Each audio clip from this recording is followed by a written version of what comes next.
தேர்தல் களத்தில் நடந்த மோதல் பொன்பரப்பி கலவரத்திற்கு காரணம். ஒரு வாட்ஸ்அப் ஆடியோ பொன்னமராவதியில் பதட்டம் ஏற்பட காரணம்.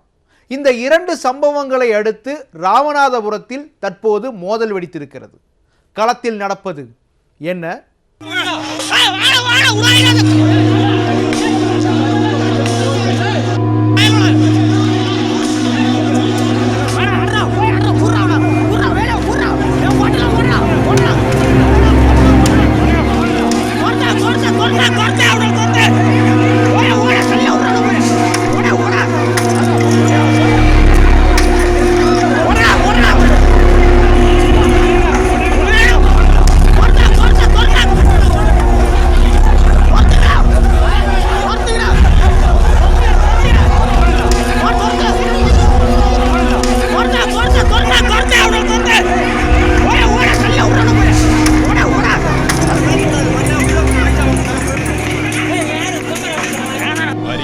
மாவட்டம் பொன்பரப்பில் நடந்த தாக்குதல் முடிவுக்கு வந்தாலும் இந்த காட்சிகள் ஏற்படுத்தும் அதிர்ச்சியிலிருந்து பெரும்பாலானவர்கள் இன்னும் மீளவில்லை. குறிப்பாக பாதிக்கப்பட்டவர்களின் நிலை இன்னும் மிக மோசமாக இருக்கிறது. பொன்பரப்பில் 63 வீடுகள் உடைக்கப்பட்டு சேதப்படுத்தப்பட்டுள்ளன. 30க்கும் மேற்பட்டவர்கள் காயமடைந்துள்ளனர். இதில் பாதிக்கப்பட்டவர்களுக்கு உடனடியாக நிவாரணம் வழங்க வேண்டும் என்ற கோரிக்கை வைக்கப்பட்டுள்ளது. எல்லாரும் சொல்றாங்க 20 வீடு 23 வீடு அப்படின்னு சொல்றாங்க. ஆனா நாங்க இன்னைக்கு பார்த்ததுல 63 வீடுகள் டேமேஜ் ஆயிருக்கு. ஆனால் நம்ம எஸ்சிஎஸ்டி அமெண்ட்மெண்ட் ஆக்டில் என்ன சொல்லுதுன்னா, இந்த மாதிரி பாதிப்படைந்து இந்த மாதிரி வீடுகள்லாம் சேதமடைந்து இருந்தாக்கா ஆக்ட் தெளிவாக சொல்லுது, அவங்க நிலைமை சீரடைகிற வரைக்கும் அரிசி பருப்பு முதல் கொண்டு ஆர்டிஓ தலைமையில் அவங்களுக்கு 3 மாதம் வரைக்கும் காலத்துக்கு தரணும் அப்படின்னு சொல்லி அதை சொல்லியிருக்கு. ஆனால் இது வரைக்கும் அரசாங்கத்திலேருந்து எந்த ஒரு நடவடிக்கை எடுத்த மாதிரி அங்கே தெரியல. முக்கியமாக இன்னொரு இந்த சம்பவத்தில் பார்த்திங்கன்னா 22 பேரில் வழக்கு பதிவு செஞ்சுருக்காங்க. ஆனால் இது வரைக்கும் 12 பேர் அரெஸ்ட் பண்ணதாக சொல்கிறாங்க. ஆனால் அதுவும் உறுதியாக தெரியல. ஆனால் 22 பேரில் முக்கியமான குற்றத்தை செஞ்சவங்களா இருக்கிறாங்க. ஆனால் அவங்கள இது வரைக்கும் காவல்துறை அரெஸ்ட் பண்ணாமல் இருக்காங்க. அதெல்லாம் அவங்கள இமிடியேட்டாக அரெஸ்ட் பண்ணணும் அப்படின்றது ஒரு கோரிக்கை வைக்கிறோம். இந்த அரசாங்கம் இன்னைக்கு வரைக்கும் எந்த பதிலும் சொல்லலை. ரொம்ப மோசமான ஒரு நிலைமை நீடிச்சிட்டு இருக்குது. அந்த மக்களுக்கு ஒரு மிகப்பெரிய பாதிப்பை ஏற்படுத்தி இருக்குது. அந்த பாதிப்புக்குண்டான அரசினுடைய மாவட்ட ஆட்சித்தலைவர்கள் இன்னைக்கு வரைக்கும் அவங்களுக்கான உணவு, அவங்களுக்கான பாதுகாப்பு, வாக்குரிமை அதை மிகப்பெரிய அளவில் மறுத்திருக்காங்க. அதை ஆதித்தமிழர் பேரவை வன்மையாக கண்டிக்குது. உடனடியாக அதற்கான ஏற்பாடுகள் இந்திய தேர்தல் ஆணையம் உடனடியாக செய்யணுங்கிறது ஆதித்தமிழர் பேரவையுடைய வேண்டுகோள். பதட்டத்தை தணிக்கும் பொருட்டு செந்துறை, வெள்ளனூர், அங்கனூர், இரும்புலிக்குறிச்சி உள்ளிட்ட 10க்கும் மேற்பட்ட கிராமங்களில் போலீஸ் பாதுகாப்பு தொடர்ந்து வழங்கப்பட்டு வருகிறது.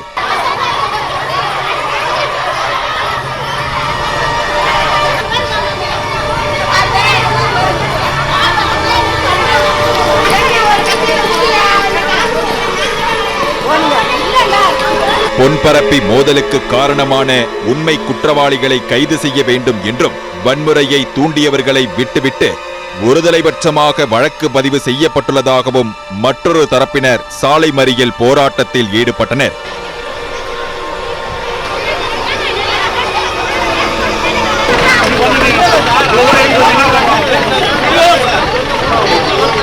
இது தொடர்பாக கைது செய்யப்பட்ட 12 பேரையும் விடுதலை செய்ய கோரி பொன்பரப்பி கடைவீதியில் 100க்கும் மேற்பட்ட பெண்கள் சாலை மறியல் செய்தனர். இந்த தரப்புல 12 பேரை கைது பண்ணியிருக்காங்க. நாங்க கொடுத்த புகார்ல இதுவரையும் யாரையும் கைது பண்ணல. எங்க வீட்டுல ஒரு ஆம்பளைங்க கூட வீட்டுல இல்ல சார். போலீஸ் ஒவ்வொரு வீடா நுழைஞ்சு தேடிட்டு இருக்காங்க. ஆனா எங்க பொண்ணுங்க எங்க தரப்புல நாங்க கொடுத்த புகார்ல வன்னிய பெண்களை மிகவும் இழிவுபடுத்தி பேசியிருக்காங்க. இன்னைய வரையும் சம்பவம் நடந்து 3 நாள் ஆகுது. இந்த 3 நாள்ல நான் தனிப்பட்ட முறையில வழக்கு கொடுத்திருக்கேன். எவ்வித நடவடிக்கையும் எடுக்கல சார். யாரையும் கைது பண்ணல. காவல்துறை புகார் கொடுத்திருக்கீங்களா? கொடுத்திருக்கேன் சார். நேற்று ஈவினிங் 4 மணிக்கு நான் புகார் கொடுத்திருக்கேன். காவல்துறை தரப்புல இதுவரையும் வழக்கு பதிவு பண்ணல. காரணம் கேட்டா என்ன சொல்றாங்கன்னா, வன்னிய பெண்களை இழிவா பேசினதுக்காக நான் தனிப்பட்ட முறையில புகார் கொடுத்திருக்கேன். ஆனா அவங்க என்ன சொல்றாங்கன்னா, நாங்க ஒரு வழக்கு தான் பதிவு பண்ண முடியும், அடுத்து வழக்கு போட முடியாதுங்கிறாங்க. ஓட்டு போட்டுட்டு வந்துட்டு இருந்தாங்க. இந்த இடத்துல வச்சு முத அவங்க தான் அடிச்சாங்க 3 பேரை. அவங்க அடிச்சதுக்கு அப்புறம் தான் இந்த பசங்க எல்லாம் அங்க போனது. அடி வாங்கின பிறகுதான் 10 தையல் போட்டாங்க. இங்கதான் 2 மணிக்கு ஃபர்ஸ்ட் அவங்க அடிச்சது. பொன்பரப்பி வன்முறையில் நியூஸ் 18 தமிழ்நாடு செய்தியாளர் கலைவாணனை தாக்கிய வழக்கில் விடுதலை சிறுத்தைகள் கட்சியின் மருத்துவர் தலித் வெற்றி, நந்தகுழி கருணாநிதி, பொன்பரப்பி கலைராஜன் உள்ளிட்டோர் மீது செந்துறை போலீசார் வழக்கு பதிவு செய்துள்ளனர். இந்த நிலையில் அரியலூர் அரசு மருத்துவமனையில் சிகிச்சை பெற்று வரும் செய்தியாளர் கலைவாணனை சந்தித்து விசிக தலைவர் திருமாவளவன் ஆறுதல் கூறினார்.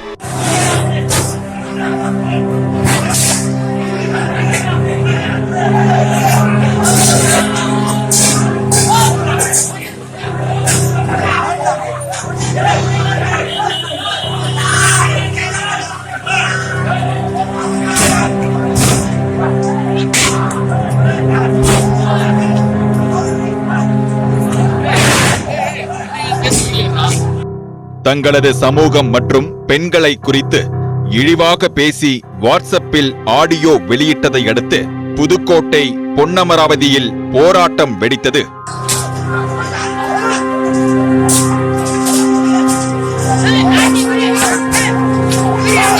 போராட்டத்தில் ஈடுபட்ட 1000 பேர் மீது வழக்கு பதிவு செய்யப்பட்டுள்ளது. அந்த வழக்குகளை நிபந்தனையின்றி வாபஸ் பெற வேண்டும், யாரையும் கைது செய்யக்கூடாது என எதிர்ப்பு எழுந்துள்ளது. வாட்ஸ்அப்பில் இழிவாக பேசிய 2 மீதும் கடும் நடவடிக்கை எடுத்து குண்டர் சட்டத்தில் கைது செய்ய வேண்டும் என்ற கோரிக்கை முன்வைக்கப்பட்டுள்ளது. வழக்கை வாபஸ் பண்ணணும், அவங்கள கைது செய்யக்கூடாது. இனிமேல் எந்த பிரச்சனையும் வராது. எல்லா இடங்கள்லையும் கூப்பிட்டு மக்களை அமைதிப்படுத்தியாச்சு. பத்திரிகையிலையும் நம்ம பேட்டி கொடுத்துருக்கோம். இனிமேல் அந்த மாதிரியான விரும்பத்தகாத சம்பவங்கள் நடக்காது. எதிர்ப்பை பதிவு பண்ணுங்க, மனு கொடுங்கன்னு சொல்லியிருக்கோம். எல்லா இடத்துலையுமே வேறு எந்த அசம்பாவித சம்பவங்களும் நடக்காது. அதனால் வழக்கை 1000 பேர்த்தையுமே வழக்கிலேருந்து விடுதலை பண்ணியிருந்தா வித்ட்ரா பண்ணணும். வாபஸ் வாங்கணும். அந்த 1000 பேர்த்த மேலே போட்ட வழக்கை வாபஸ் வாங்கணும். இனிமேல் எந்த தமிழகத்தில் இருக்கக்கூடிய வேறு எந்த சமூகத்தையுமே யாருமே இந்த மாதிரி இழிவாக பேசக்கூடாது. அதற்காகவாவது இது முன்னுதாரணமாக அந்த குற்றவாளிகளை குண்டர் தடுப்பு சட்டத்தில் கைது பண்ணணும். போலீசாருக்கு எதிராக பாதிக்கப்பட்டவர்கள் தாக்குதல் சம்பவத்தில் ஈடுபட்டனர். இதனால் பொன்னமராவதி உள்ளிட்ட 49 கிராமங்களில் 144 தடை உத்தரவு பிறப்பிக்கப்பட்டுள்ளது. போராட்டத்தில் ஈடுபட்டவர்களிடம் போலீசார் தொடர்ந்து பேச்சுவார்த்தை நடத்தி வருகின்றனர். மேலும் மாவட்டத்தின் பதட்டமான சூழல் உள்ள ஆலங்குடி, வடகாடு, கீரமங்கலம், கொத்தமங்கலம் உள்ளிட்ட பகுதிகளில் போலீசார் தீவிர பாதுகாப்பு பணியில் ஈடுபட்டு வருகின்றனர். இதனால் மாவட்டம் முழுவதும் பதட்டமான சூழ்நிலை இருந்து வருகிறது. மேலும் முன்னெச்சரிக்கை நடவடிக்கையாக மாவட்ட நிர்வாகம் புதுக்கோட்டை மாவட்டத்தில் உள்ள அனைத்து டாஸ்மாக் கடைகளும் மூடப்பட்டுள்ளன. பொன்பரப்பி, பொன்னமராவதி சம்பவங்களின் தாக்கத்தால் ராமநாதபுரம், தென்னவனூரில் இரு தரப்பினருக்கு இடையே மோதல் வெடித்துள்ளது. தேர்தல் மோதல் பகை பின்னர் தாக்குதலாக மாறிவிட்டது. வெள்ளிக்கிழமை இரவு 40க்கும் மேற்பட்ட இளைஞர்கள் தென்னவனூரில் வீடுகளின் ஓடுகளை உடைத்தும் வாகனங்களை நொறுக்கியும் மோதலில் ஈடுபட்டனர். இது குறித்து கிராமத்தினர் சத்திரக்குடி காவல் நிலையத்தில் புகார் தெரிவித்தனர். இந்த சம்பவத்திற்கு பிறகு தென்னவனூர் கிராமத்தில் காவல்துறை குவிக்கப்பட்டுள்ளது. இச்சம்பவம் தொடர்பாக 18 பேர் மீது காவல்துறையினர் வழக்கு பதிவு செய்ததோடு 5 இளைஞர்களை காவல்துறையினர் கைது செய்தனர். இந்த மோதல் குறித்து இரு சமுதாயத்தினரும் மாறி மாறி குற்றச்சாட்டுகளை முன்வைக்கின்றனர். 6 மணியை போல 40-50 பேர் வீட்டு தெருவா விட்டு அடிக்கிறாங்கப்பா. அடிச்சாக நாங்கள் முடியலைன்னு எல்லாரும் பொம்பளையா இருக்கோம், வீட்டுக்குள்ள போய் உட்காந்துட்டோம். அப்புறம் அடிச்சு நொறுக்கி மாடு கண்டெல்லாம் அடிச்சு பானை சட்டியெல்லாம் உடைச்சி மிளகா முடியெல்லாம் பிடிச்சி இழுத்து போட்டுட்டு போயிட்டாங்க. பயந்துக்கிட்டே தான் இருந்தோம். அப்போ என்ன செய்ய முடியும்? நாங்கள் போலீஸுக்கு தகவல் பண்ணி போலீஸ் வரதே போனாங்க, இல்லாட்டா மருதருக்கு வந்துடுவாங்க. நிலவரம் பயமாக தானே இருக்கு. நாங்கள் என்ன செய்ய முடியும்? என்ன செய்வோம்? அவைக்கு என்னமோ இப்போ என்னமோ பரவாயில்ல முடியும். எங்களுக்கு போலீஸ் பாதுகாப்பில் தான் வைக்க சொல்லி வச்சுருக்கோம். நைட்டு 7 மணி இருக்கும். எங்கள் வீட்டை உடைக்க நாங்கள் பார்த்தோம். 10-40 பேர் உடைச்சிட்டு போயிட்டாங்க. யாருன்னு அடையாளம் தெரியாது. இப்போ எப்படி இருக்கு உங்களுக்கு நிலைமை? நிலைமை எப்படி இருக்கு? வீடு ஓடத்தான் கிடக்கு.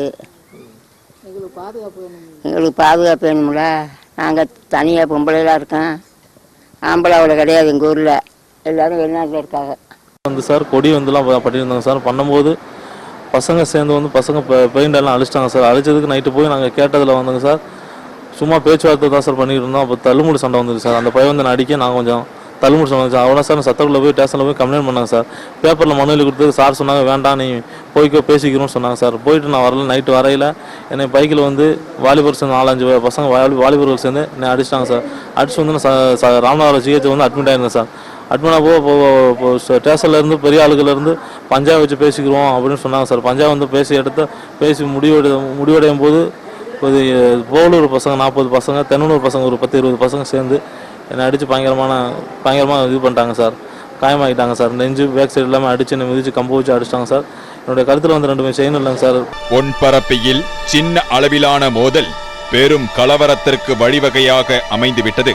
ஒரு வாட்ஸ்அப் ஆடியோ பொன்னமராவதியில் பதட்டம் ஏற்பட காரணமாகியுள்ளது. இந்த சம்பவங்களின் எதிரொலியாக மாநிலத்தின் பிற பகுதிகளுக்கு பதட்டமோ வன்முறையோ பரவிவிடக் கூடாது என்பதை தமிழக அரசு மனதில் வைத்து செயல்பட வேண்டும்.